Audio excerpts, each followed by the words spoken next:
តោះបងប្អូនឥឡូវមកនិយាយបន្តិចតទៅជាមួយរឿងអាម៉ោកចាសម្រាប់ភាគទី14ដែលជាភាគបញ្ចប់បងប្អូនទាំងអស់គ្នាមានអារម្មណ៍យ៉ាងម៉េចដែរនៅពេលដែលរឿងនេះគឺនៅសល់តែប្រភេទទៀតទេគឺចប់ហើយអ្នកនរគ្នាហើយមួយវិញទៀតអ្នកនរគ្នានៅសម្រាប់ចុងបញ្ចប់នេះតើជីវិតនីម៉ូកហើយនិងចន្ទ្រាបានជួបគ្នាឬយ៉ាងណាដែលលេខអ្នកទាំងអស់គ្នាបានទស្សនារួចមកហើយត្រូវអត់ចាសម្រាប់ភាគមុនគឺចន្ទ្រាបានមួយនីម៉ូកហើយនិងកូនស្រីរបស់គាត់ប៉ុន្តែពេលហ្នឹងគឺបានជួបតែយាយហើយនិង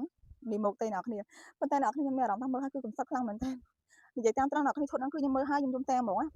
អត់ដឹងថាទៅខ្ញុំមកពីណាអ្នកនរគ្នាខ្ញុំនិយាយមែនហើយខ្ញុំជឿថាអ្នកទស្សនារបស់ខ្ញុំដែរត្រូវអ្នកនរគ្នាដោយសារកំសត់ពេកនៅពេលបានសួរថាអូនឯងមកមានការអី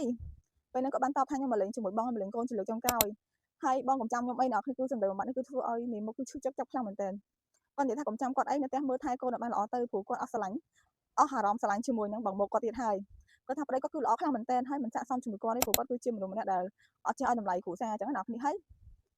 មួយទៀតអ្នកគ្នាសម្រាប់ជីវិតគាត់គឺគាត់ចង់បានរបៀបលុយឆាយហឺហាមានវិឡាមានអីត្រឹមត្រូវអញ្ចឹងទៅព្រោះបើសិនជាគាត់នៅជាមួយនឹងនីម៉ូកទេគឺជីវិតគាត់នៅប៉ុណ្ណឹង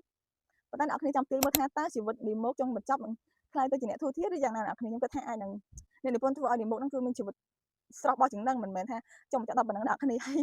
និយាយមែនអ្នកគ្នាគឺខ្ញុំមើលកន្លែងហ្នឹងគឺកំសត់ខ្លាំងមែនទែន